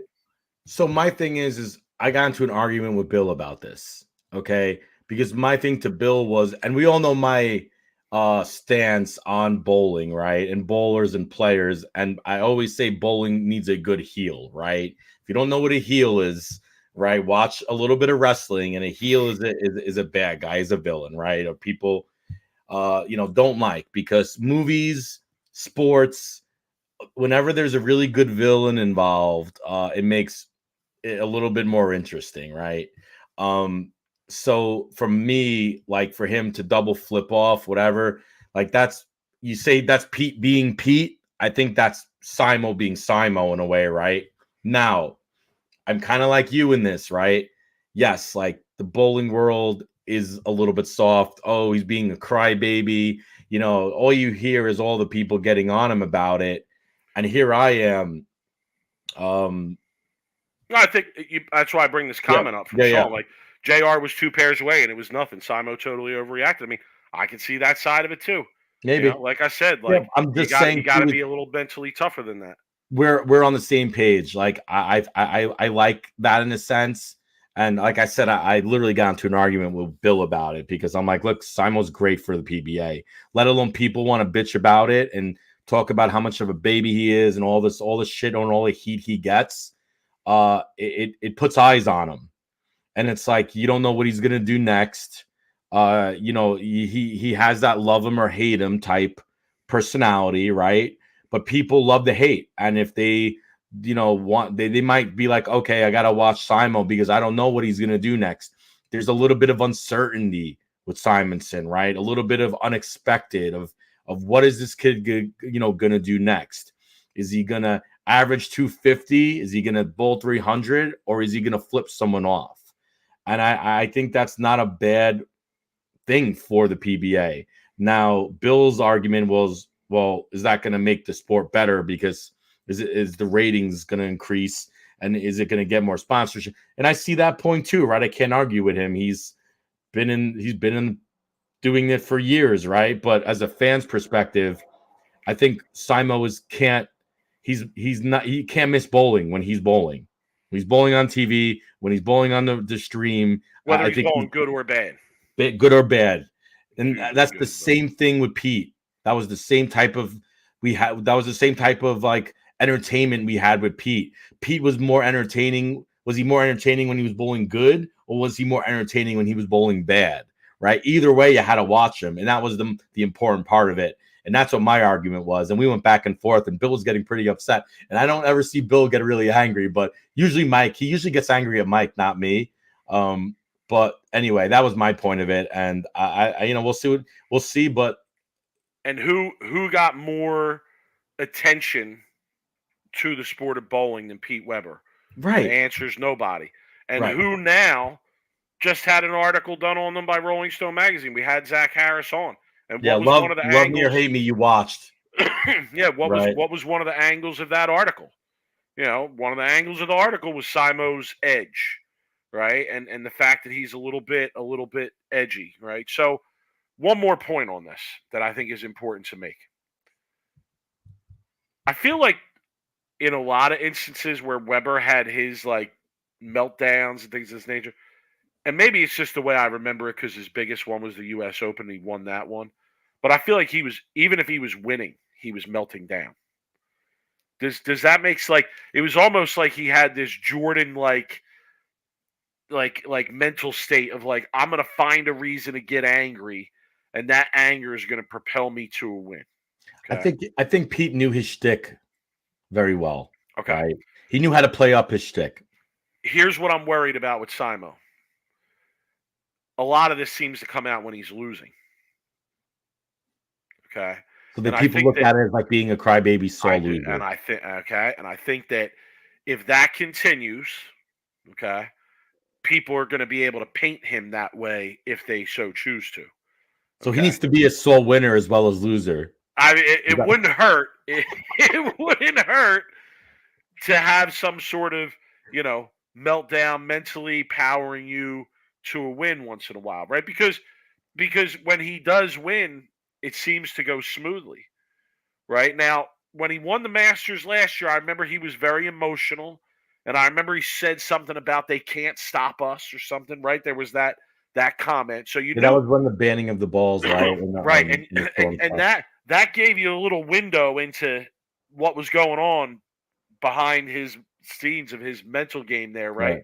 So I might be right about that, okay? But I think you got to show it a little more in those winning instances, because if you don't, then yeah, I think it makes it easy for people to paint you in a really negative way. It's like, oh, every time you lose, you're complaining about something. And then they're going to start nitpicking the things you're complaining about, which people are already doing in the chat here, right? So, yeah, it's a fine line. I'll say that. I think the jury's out. And I think But here's that my it final remains point. to be seen. Here's my final point on it. Just like that quote that Kevin Weeks wrote in the chat, "Love me or hate me, you watched." I think Simo was starting to get in that territory, and I'm here for it. All right. Okay. All right, Rob. Anything else? Anything else we want to get to before we start to wrap things up here? Did you get a chance to watch the league show last night? I did. What do you? 5 minutes on the league. We're already an hour and a half. I figure what's 5 more minutes. Like? I'm not really personally invested right now in the show. I could have went to the show last night and I didn't. I think that the infrequency of the shows and the limited amount of appearances by the teams on the shows, on the broadcasted shows, doesn't make it an easy product to stick, right? I think that if you really want to make that a featured product, you gotta. I mean, I hate to say it, but you got to take some TV time from the single shows, and you got to use them as full team shows where people can really get into following the teams and the players. It's Yeah, flat, and Mike. that's not going to happen. I mean, the It's PBA is flat. an individual It's organization, right? So the it's chances flat. of them transitioning to a team thing are very, very slim. But if It, you really want it to yeah. stick, I feel like that's what you have to do. I think you were right on, and we talked about it a while ago. And actually, believe it or not, was in a conversation with Bill and Chad Murphy at the Sports Book yesterday, and we were talking about the league. And I said to them, "Look, as a fan, a super fan, a fan with a podcast, whatever you want to call me, I'm not emotionally invested right now in the league when I thought I would be." I talked about your idea about how 5 people should stay on the teams. The city names they should probably get rid of because, like, being a diehard New York sports fan, I'm loyal to my city, right? I'm loyal to the city regardless of who gets traded, who goes in, who gets released. When the season starts, I'm invested in my team, right? You're the same way. Tomorrow they're not going to trade Jalen Hurts, and all of a sudden you're not going to be an Eagles fan, right? I'm the same way as a Jets fan, right? Same thing, I think, with the league is like, who's going to be loyal to the Waco Wonders? I mean, look, I'm not putting down anybody who lives in Waco. I'm just saying, like, Yeah, I mean, you use any example. it is. There's I just nobody in think, New Jersey who's loyal to New Jersey right. Kingpins. I mean, But as someone who has personal investment in the players where I know them personally, it'd be hard for me to be loyal to the city because I'll probably always be loyal to the team that Bill's bowling on, to be honest with you, just because of our close Right. friendship with Bill. But for the casual fan who doesn't know the players, I think they need to find a way for the fans to be more invested in the cities or get rid of the city names. no, But the for city some should not be reason, part of it. for Just some take the cities reason, away. You can still have the team names, the Kingpins, the Strikers, the da da da da da. Take the city names away. That's it. yeah, for some reason, though, when I can't understand it, I'm trying to figure it out. I'm just not invested in it. I really don't care. I don't care that it's on TV. I don't care who's winning. It's not. I just being honest. I just don't care. And someone who's a bowling fan, it's sad for me because I want to be, but I can't get into it right now, and I just don't. I can't understand why. It still feels a little bit like an exhibition to me. Like it Yeah, well, doesn't. I think because it hasn't been consistent enough. Right. I mean, that's part of my point. Like the inconsistency of it makes it hard to really get into it, right? Deeply. Yeah. Um, I also, we've talked about this a lot in the past. I also think like the more valuable you make it, the more these guys are going to care about it. Here's a great. This is a great comment. It would be good for the off season, but the bowlers traveling and Yeah, all it that doesn't is work. not going to be worth their time and their money, which is what I'm going to talk about in my final thoughts. I have 2 things I need to talk about. Yeah, but I still think it's a good show. It's an exciting format. It's an exciting show. It gives the bowlers an opportunity to show their personalities and get out there and put on an entertaining product. But again, a little bit too infrequently. I think if they're going to continue with it, they have to make it a more regular thing, even if it's not on TV, even if it's just behind the scenes, and somebody, I think Kevin suggested like doing it on YouTube or maybe making that content free on Bowl TV. Like, would that be a good way to try and bring people into Bowl TV? Like, hey, we're going to show these league sessions. We're going to do the league sessions more regularly. We're going to feature matches. We're going to have commentary. We're going to really do it up, and we're going to make that product free on Bowl TV. We're going to want to try and bring people in and then get them to subscribe based on watching the league stuff that we know is a good product. Like, I've talked about freebies for a while for Bowl TV to bring in more people. I like that idea, but yeah, I can't put my finger on it on what could make it better. I need to put more thought into it when I'm watching, but right now I'm just being honest as a fan. I'm just not invested in it, and I don't really care about it. Yeah, Nico's asking, do you want the classic event to go back to Bowl TV only in order to expand the league coverage on TV? That's a good question. I don't know.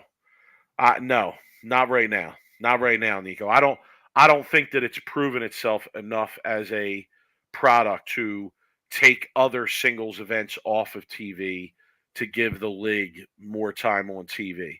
I would probably start with it as an internet based product and see if I could grow it from there. But I do like the TV shows. I just think they're too infrequent again for people to get attached to. Go ahead, Rob. Daniel writes, I like the idea, but you watch 20 guys throw 4 shots apiece other than the anchors. Hard to get into. I like to hear why other people have the same kind of feeling as I do. And I kind of would want to hear the people's opinions of who's actually into it, who's following it, who isn't missing the league shows, who's invested in it. Like, I'd really want to know like what their like the allure of that is, because I'm still trying to find it right now and I can't. Sarah says that they need to bring back a women's team. Sarah, by the way, I hope your Mark Baker freebie you got when he was on the coaching has been good. Let us know what your thoughts of his coaching was. I'd like to hear that. So yeah, anyway, Mike, I think we're good, man. You wanna go on the worst of the week? Let's do it.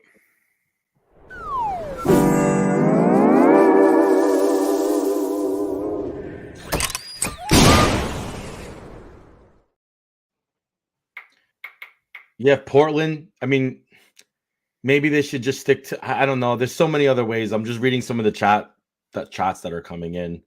Yeah, I think we need to punt this for another time. Maybe we'll try to figure out a way to make it more interesting. But Nico is ready for some science forum. I do. Mine is from the Bowling Science Forum, the worst of the week this week, which was emailed to us. Which was a good one. So I might as well get into it, Mike.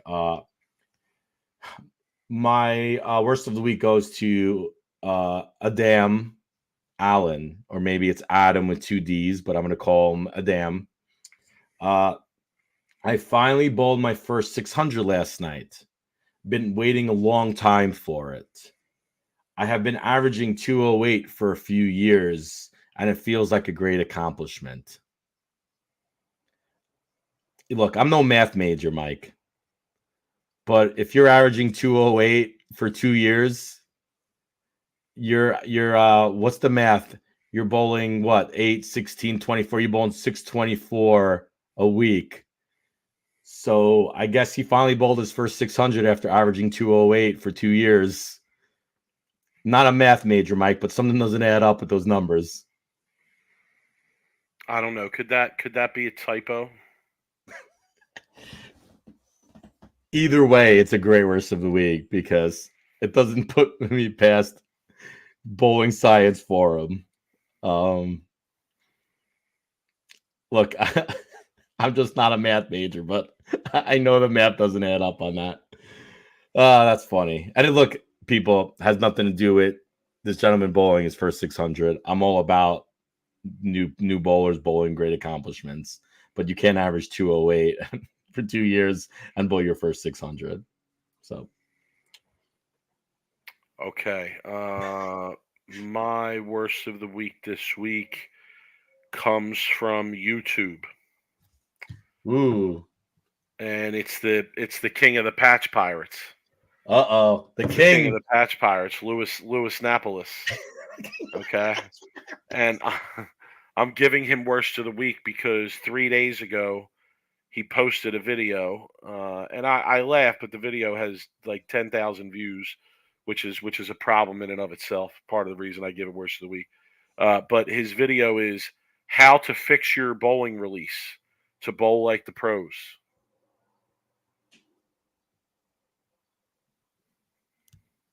Enough said or no?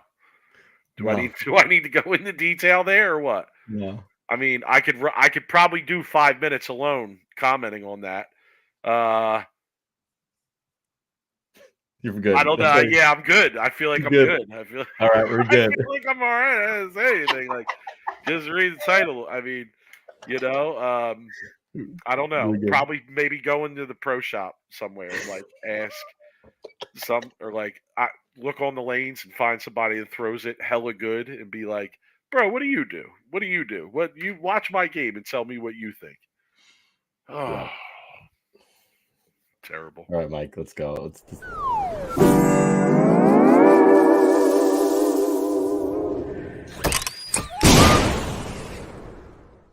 Dude, Mark Zangi asked if we're gonna have J.R. Raymond to talk about ball layouts.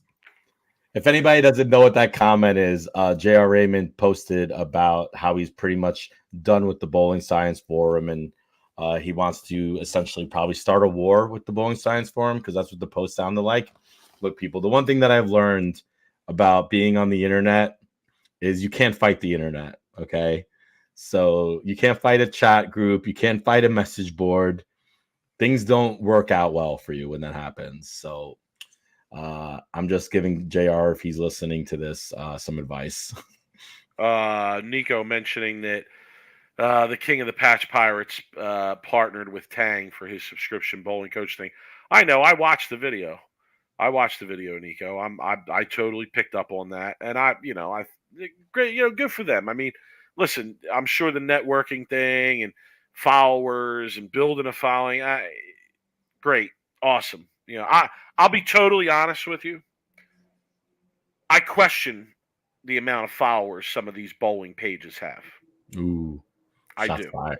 Well, I mean, Rob, we've been doing this for 5 years, okay, and I think we both know that it's not easy to grow a subscription, a subscriber base on YouTube, right? It's not easy. So when I see some of these pages where the content isn't that great and the information isn't even always correct, and the level of what you're getting isn't really that great, I think to myself like, how are 10,000 people watching this? Like so, and I'm not saying it's fake or whatever, but I'm saying I think that there's other ways to get your content in front of people other than it being, quality content that's worthy of people's time, right? So I question some of that at certain points. All right, Okay. final thoughts, Rob. My final thought is this: shout to Bet Rivers. Okay, Okay. Yeah. this week, let me say something. If we can continue to bet on bowling going into next year, if we can bet on the Masters next year like we did this year, 100%, I'm saving 2 personal days from work to take off that Thursday and that Friday. Because let me tell you, it was all the action you wanted, all the action I couldn't have had a big enough bankroll to bet this tournament. I mean, it was off the hook. Like I know that NCAA first round, right? That's like a big weekend for gamblers, right? For sports gamblers, a lot of guys they like to go out to Vegas. They like to, do trips based around. They take off from work. They watch all the games. They bet on everything. They monitor the brand. That this the Masters is that for bowling. Okay, that's what this was. It's unlimited action. It's all you can eat buffet of bowling action. 32 matches, and they'll let you they'll let you put in a 20 pick parlay. I bet 5 to win 11,000. I mean, come on. We're talking degenerate junkie stuff over here. Okay, so yes, loved it. Okay. Loved it. So I I have mean, a few couldn't get things based enough. on that. I have a few things on that. So I have 2 final thoughts. One is being there Friday on site um was wasn't very good for the fans going there in person. And there's a few reasons why. There wasn't enough room in the settee area to house all the people that wanted to watch. So the EJ Tackett Belmo match, like you couldn't even get near that match. Like you couldn't even get near it, right? And which is fine. I understand that. Like you go to I think your mic cut out. You muted yourself. There you go. Yeah, no, I just lost service for a sec. So it was tough to be in the bowling center to watch these matches. You couldn't see them, and I get it. I was saying, like, sometimes if you go to a golf event and you want to like walk around with some of the best in the world, you can't do it. There's too many people. The problem is the settee area at the Suncoast, or not settee area, the fan area was terrible. It was the tightest squeeze you could ever imagine, and it wasn't big at. Excuse me, it wasn't big at all. They were more concerned with setting up the TV pair on one side of the house and kind of forcing everybody to the other side of the house. That bowling center isn't ideal for the fan. They need to really relook at or reevaluate the agreement they have with the boy casinos and really move tournaments like this into like the South Point Stadium, okay, where you have a lot more seating and it's a lot bigger for people who want to go, right? And I'm telling you, like, it was a tough thing, a tough engagement for the fan. Being in Vegas, Mike, I couldn't even bet bowling there on site. Wow. Okay. I had to go through you to put my bets in. And there was no service in the bowling center on top of it. So I couldn't make texts. I couldn't make phone calls. I was literally had to go out to the casino to do that. It wasn't a good experience. I think, like I said, the PBA needs to reevaluate their agreement, right, with the boy casinos and try to push these big events into the South Point where it's made for more people. The other thing that I have to talk about is the fact that they have these league shows on Saturday, and a lot of these pros have to stay around if they don't make the cut. So the tournament was Monday, Tuesday, Wednesday, and if you were on a league team and you bowled and you missed the cut, you would have to stay around the Saturday for the show.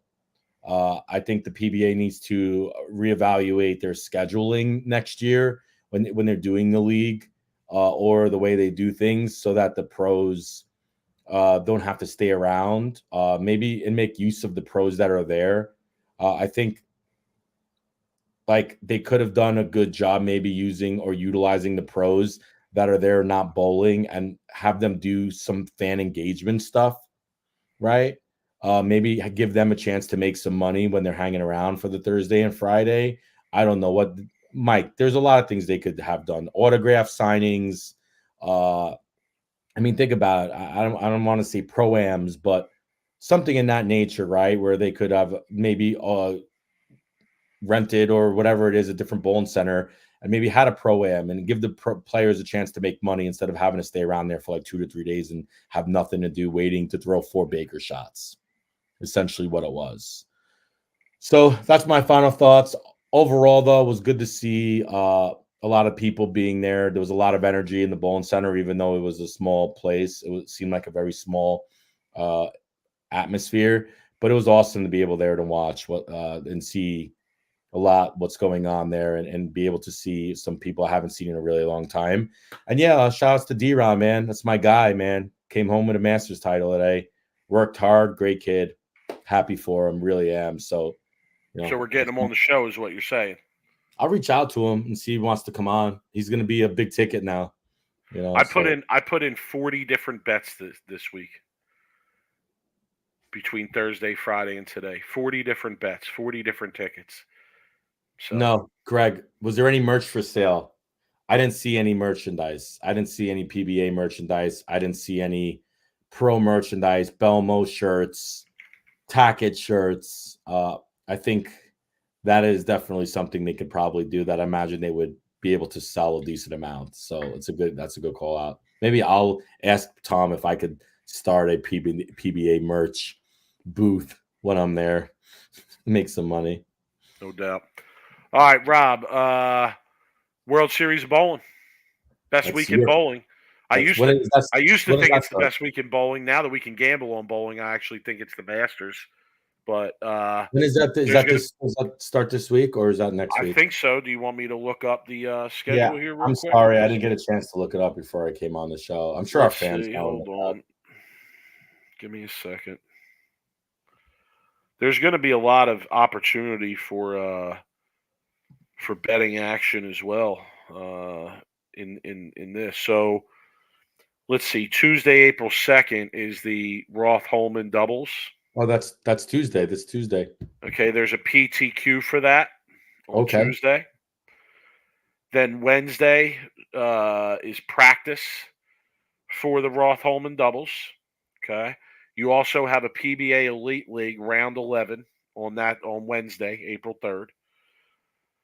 Thursday, you got two qualifying rounds for the PBA Roth-Holman doubles. Cut to the top 16. Roth-Holman doubles on Friday. And the championship TV finals, I believe it looks like it's 6 p.m. Or no, that's match play round 2. The TV show, I'm not sure. It's further down the schedule. And then Saturday, April 6th, PTQ. For all the cheetah, right? The Roth-Holman doubles is going to be taped Saturday night. It's going to be taped. And then Sunday, there's another Elite League round, Sunday, April 7th. And then World Series of Bowling practice is Sunday, April 7th. And the actual World Series of Bowling, PBA Cheetah Championship qualifying round, starts on April 8th. Right, and then it goes cheetah, scorpion, shark. No, and then cheetah. Yeah, cheetah on the 8th and 9th. Right, 10th and 11th is scorpion. Shark. 12th and 13th is shark. All right, and then obviously those count towards the World Championship as well.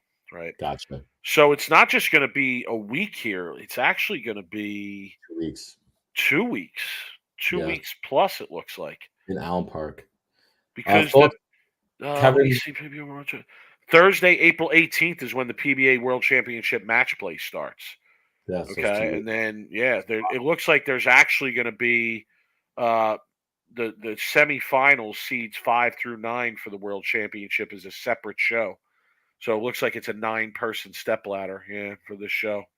It's better than 18. World Championship show, Kevin writes thoughts on Thunderbowl. They've been hosting for quite some time now. I bowled the World Series in Thunderbowl.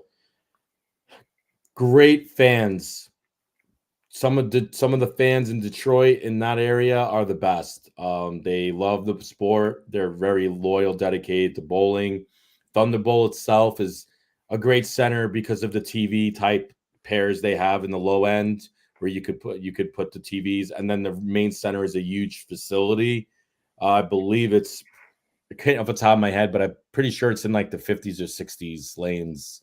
So it's a huge facility. The area down there itself isn't the greatest, but you could stay at 30 minutes outside of Thunderbowl into a pretty good area over there.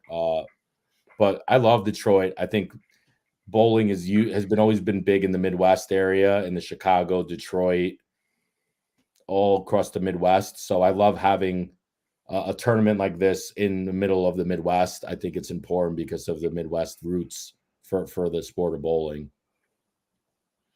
I think they should cover in the schedules East Coast, New York area, New Jersey, New York City area, Midwest, Detroit area, Chicago. I think they should try to hit some of the main hubs, and then some from the off tournaments hit some of the smaller town type areas and try to cover as much ground as they can so everybody can get a chance to watch their pros and bowl pro-ams and whatnot. So just took a quick look. Doesn't look like Bet Rivers is offering odds on the doubles. Okay. So maybe you might not be able to get action on the doubles. But if you can, I like Belmo and Bill. How can you not like that? But yeah. All right, Rob, we will I don't know. Will we be on next Sunday? We'll have to take a look at the schedule and see what's up, right? I think we might. Yeah, Sundays have been pretty good. So we'll likely be around next Sunday for everybody. Have a great week. Great show today. Thanks for joining us. Subscribe to the channel. Like and subscribe, as always. Help us out. Like and subscribe. Email us. Appreciate everybody joining us. Appreciate everybody jumping in the chat. Love the comments. Love the discussion back and forth. We acknowledge the chat here at Sweep the Rack. We acknowledge the chat, unlike some other bowling outlets. Great show today. Last time, shout to D-Ron Booker, man. Yes, epic, amazing, epic, amazing win. performance. Something I will always remember, honestly, about the Masters. Like, you remember when Brett Wolf won. You remember when Bogosian won. You're gonna remember when D-Ron Booker won. Shout to him. He deserves all of the flowers that come with this win. So be following him from this point on. Anyway, Rob, great show. Always good to chop it up with you. We'll talk throughout the week. Follow us on Twitter. I'm at 2150. He's at BrookandRob11. And we'll catch up everybody next week. Later, guys.